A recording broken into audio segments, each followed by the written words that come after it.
Baba Edeba Adom Kasee so agoken simbre and asomedin edenyameba Bernard Padiwotwe. I say dodona enisa doso takrache ntime sembre na medani meni edeche Kumase na Ghana Football Association the 29th Congress na etodwa KNUST na your reporter Eric Esiedubodi akopimo ho de bibibia ebebre since MBC na Eric Nkwane o exclusive no edebre Eric otimenka and yabe pimo ha ete ebrewo now I had more and a football for a matter I mean nipa matter in football in Asia to adwen e Ghana football ho and abribia se season ko na wie ya ade we si bare ne omo de yabe pimo e wo ye Kumase no partner me de ensame to dwasa de ba ko chomo no pimo Kumase ne se omo gidi sa Santeman and Ghana football adidi ye so it is a way omo de ka thank you ade ama Santeman now time on shada ni wo bebre ba me no Kasee no financial statement sikasem na ekoso ewo inside ohemachi a eho na ye auditorium a congress no ekoso now honorable sports minister be pimo of course so then anu dey some etodwa and afin no president of the Ghana Football Association ra Ket Okreku enso Kasee na Ket Okreku nsem no na akofa ye kakra ba sanse womo support Ket no sanse dem say election here et womo George Free echi ne other members of the association and as womo opposition no ejidi Ket Okreku en Kasee obekan wo congress ase no ahotu kese obetu de ho be yoboye be mama ne ho so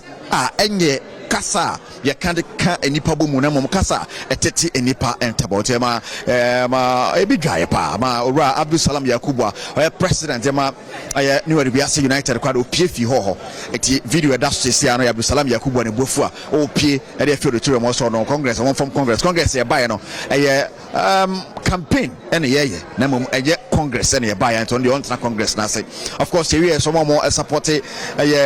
ora Georgia Free titi no bebre na so Kasee semwa ora Ket Okreku de tu dwa no en shada ntosum papa bia se no na krofo ka won sem bebre but of course ora Ket Okreku de sem bebre na tu dwa kirebo enema oba ye waye e de aboa Ghana football na de ba ko de nsasi so ne sese be ma Ghana football akọ enkan a na nye NDC nye MPP ade ba ko a ye Ghana football konkan se be kan ho ade abom na mo wono nim niam bebre ekoso every 2019 obaye no wonim senko fo bebre wo wase hwe se Ghana football no betwe na ase no mo nya bibidi aka na so na ne nyina hu hyeda anhia ono se bi ma petition FIFA person mo good ani ma senya ade ade nyina no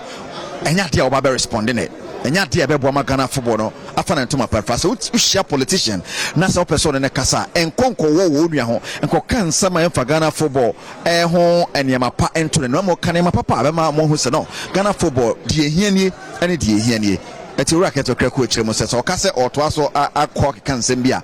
enkrofo ana forge we documents ahodo no person kan kwaso ka Ghana be ye just ensem bebre na no kekan ya bebre na gidi se enhyada enfasomdwe ema now ade ba ko a na bebre na ehwe abisa ne se 5,000 Ghana cedis na se utua ansa na wa pick form abe contest for